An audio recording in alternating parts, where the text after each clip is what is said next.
I love me some Jaylen Brown. Jaylen Brown, I think, is one of the best players in the NBA, period. But when I think about highest paid player in the league, it's not something I expected to associate with his name. But nonetheless, he signs a record-breaking Supermax contract, $304 million overall. But this season alone, $52 million is going to be coming to Jaylen Brown personally. And, this is a crazy stat I saw, but it's actually more money than the entire 2008 Boston Celtics roster. I should say this, I think the starting five, but either way, that's a lot of money to go to one player. And I understand it's inflation. We all deal with inflation. I go in the supermarket, I feel inflation. But damn, the current price of an NBA superstar is insane right now. I know, like, it will be like by next week, this will be a footnote. This won't even be the record-breaking contract. The Celtics had to do it. What do you think of the deal? The Celtics had to do it. You kind of hit it on the head right there. There's not a whole lot more I could point to other than the Celtics had to do it, which for those who don't know how we got to that number, basically. So Jaylen Brown made all NBA this last season, which makes him eligible for a Supermax contract. And he got the Supermax contract because he made all NBA, was drafted by the Boston Celtics, is between year 7 and 9 of his career right now. And so as a result, he's allowed to make 35% of the salary cap in his first season and then increase pay, I believe 8% every year after the fact. So 35% of the NBA salary cap is $52 million, like you said. And then you increase it 8% every year for the next 5 years, and you come out with a number of 5 years, $304 million for Jaylen Brown, which, by the way, he won't be the highest paid player in the NBA next season. Devin Booker is also making the exact same amount of money as Jaylen Brown on his Supermax extension, which goes into effect this season. And then there's the whole Damian Lillard contract that people have been talking about a lot. Jaylen Brown's getting paid like one of the top 10 players in the NBA. Is Jaylen Brown one of the top 10 players in the NBA?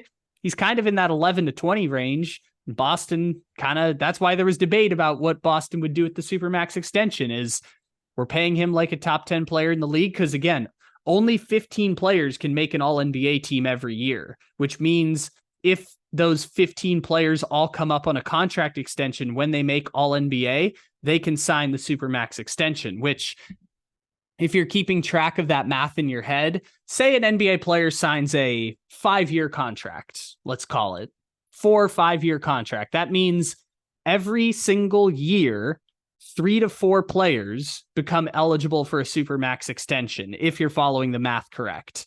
If they're somewhere between year 7 and year 11 on their contract, they can become eligible for a Supermax extension. So every year, about 4 players become eligible for a Supermax.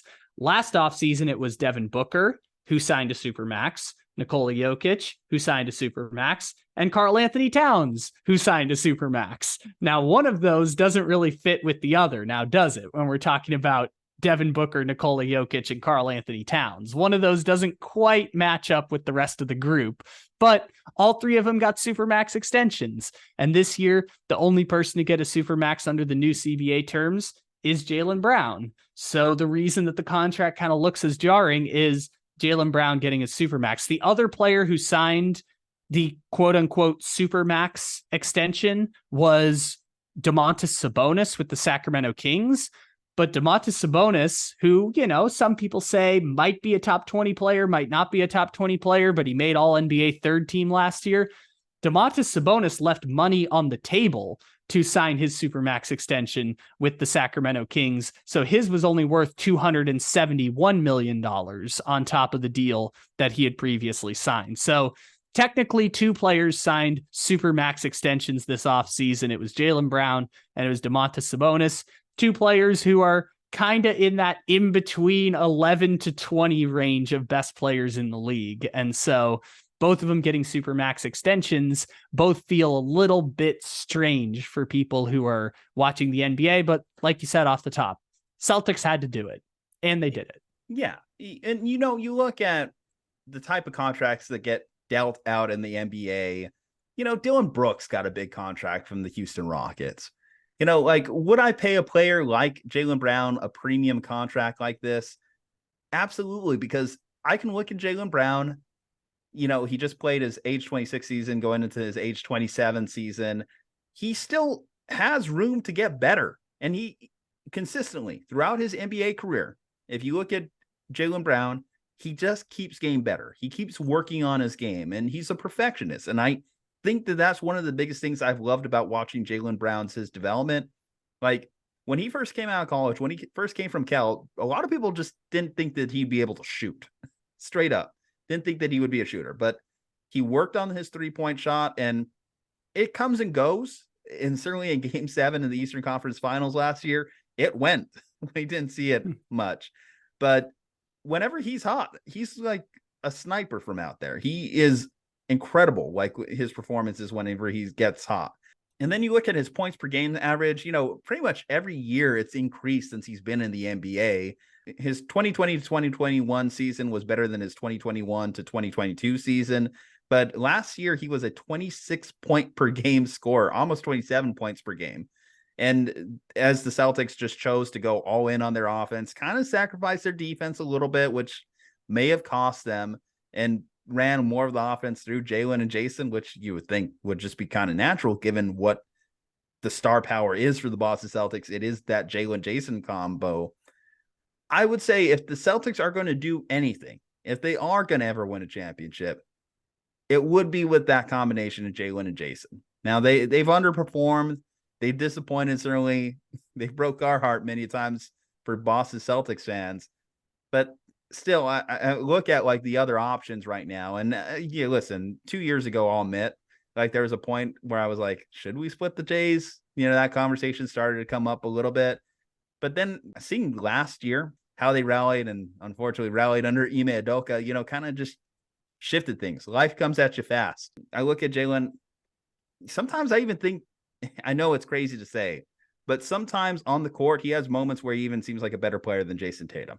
The fact that he can do that, or at least suspend disbelief to make you believe he's a better player than Jason Tatum overall, tells you the type of potential this kid has. Yeah, everyone was kind of saying the Celtics need to get better. And how are they going to get better from last season because they didn't get over the hump? The Boston Celtics were the best regular season team in the NBA last year. Like they were number one in SRS ranking, which for those who don't know is if you took every team in the league and played them on a neutral floor against a league average opponent, what would their point spread be? They were number one. They were number one in expected win-loss record. They were number one in efficiency rating. They had a top 5 offense and a top 5 defense. They were the best regular season team in the NBA last year. It's hard to get better than number one. The Celtics the year before that had the best defense from January 22nd or January 2022, which was when you made the video that said they should break up the Jays or consider breaking up the Jays. From that point onward, they had the best defense maybe in league history the rest of the season and came within 2 games of winning the NBA Finals. The Celtics are not a disappointment. The Celtics have just performed exactly to expectations. They've been a top 3 team in the NBA the last 2 years, and they have played like a top 3 team. They finished second in 2022 and third in 2023. They are performing to expectations, so their best chance is to run it back with these 2 guys. I should circle back to my whole split the Jays conversation back when it was also happening. At that point, I just thought they peaked. I thought that they hit the ceiling that they were going to hit as a team because they made it to the Eastern Conference Finals multiple times at that point, couldn't break through the Game 7 against Miami or the Game 7 against Cleveland a few years prior. And it just seemed like they had stalled out. Then they just had their worst year ever. The offense was a mess. It was chaotic. Brad Stevens couldn't command the locker room in the same way. And I thought if anyone was going to get us to the promised land, it was going to be Brad Stevens as head coach. And it just wasn't happening. And then again, to start that 2021-2022 season, they looked miserable. They looked awful. They looked every bit the same as the previous year's team that sucked, or didn't suck, but were at least very average to mid. So like that's why like my mindset has shifted to thinking this is the best we're going to get out of these 2 players. And then again, to their credit, they proved everyone wrong. They were the best team in the NBA up until they hit the Warriors in that NBA Finals. And that proved to me that this team does have another gear, that they can achieve the goal that every team should set out to do, win a championship. And last year, I don't know what happened. The Miami Heat just caught a ball of fire at the right time. And for whatever reason, every time the Celtics play the Miami Heat, I hate to say it, they just play dumb. They play stupid basketball whenever they play the Heat. Like it does, they play perfect basketball whenever they play the 76ers, the Bucks. But whenever they see that Miami Heat's uniform across from them, it just like all their basketball IQ just gets zapped out of their body. It's crazy. Yes, it's perfect. It's perfect that you describe that, because I've been saying for 2 years, it's the Miami Heat voodoo magic. The Miami Heat practice NBA voodoo magic and just like swallow up teams' abilities and just make it a grinding, ugly game. Because show me a single statistic between those two teams last year that would have told you Miami Heat are going to win this series. Nope, can't find it. Can't find it. Not only Miami's going to win this series, Caleb Martin's going to win series MVP. And the one moment that the Celtics had, the biggest moment of the series, for them, was a high basketball IQ play by Derek White. It's like they regained consciousness to find their basketball IQ again. And that was how they won that game. And then game 7 happened and it just all zapped away. Of course, you could also write some of that up to Jason Tatum getting hurt literally in the first minute, which sucked. Would that have been a different game? I don't know. But the fact that the first 3 games happened kind of tells you, like, again, just the Miami Heat have an ability to make the Celtics just play stupid. And by the way, when you were talking about game 6, remember, with 2 minutes to play in that game 6, the Celtics were winning by 7. And the thing that everyone knew was going to happen happened, which was Miami's going to not only come back and take the lead, they're going to do it by shooting 6 free throws. I mean, Game 7 the previous year, right? Even though the Celtics won that one, I don't think there's a Celtics fan in the room that would tell you, if they put themselves back in that mindset of what was going to happen in Game 7, that they didn't think that Jimmy Butler was going to hit that shot. Yeah, it's the Miami Heat voodoo magic. They just grind basketball down to the point where they get all of their point. By the way, the Miami Heat at the end of Game 6 against the Boston Celtics, 13 of the final 20 points in the game between both teams, the Celtics and the Heat, at the free throw line. Miami grinded that game to dust, and then they looked up and it was like, oh crap, Miami's winning by 1 point. Shit, how did that happen? And how again, the fuck did that happen? Now Caleb Martin gonna get paid, Gabe Vincent paid, all these guys gained contracts because of that run. But circling this conversation back to Jaylen, because again, this is the subject of the video. What does Jaylen have to do to make this contract feel worth it for the Boston Celtics? Well, obviously he still needs to be in that All-NBA conversation, right? Whether he's second, third team, I don't know if he'll ever be a first-team All-NBA player, just given that Jason Tatum is going to take up such a large amount of possession. But as long as he's still in that second to third All-NBA tier, then he's going to live up to that contract. But he does need to show the development that fans want him to show. It's been talked about. It goes back to the 2021-22 season. His handle, I don't know if his handle is ever going to be, it's never going to be like Kyrie Irving, of course, but still you want to see him cut down on the turnovers, because that's where, when we get into a series against Miami, when you get into that series against Golden State, it just becomes that much more of an issue. The shooting, I know it's just going to come and go in waves with Jaylen. When he's on, again, it's like he's one of the best NBA players in the world. When he's off, you feel it. It's just like his worst games just can't kill you. Prior to February of last year, I would have told you Jaylen Brown is the best number 2 in the entire NBA, which is crazy given that like 4 years ago, Steph Curry was the best number 2 in the NBA. So, all the top 9 players all play for different teams. And so I would have told you, Jaylen Brown's the best number 2 in the entire NBA. Now, granted, Kevin Durant is now the best number 2 in the NBA. Jamal Murray now has a claim to that.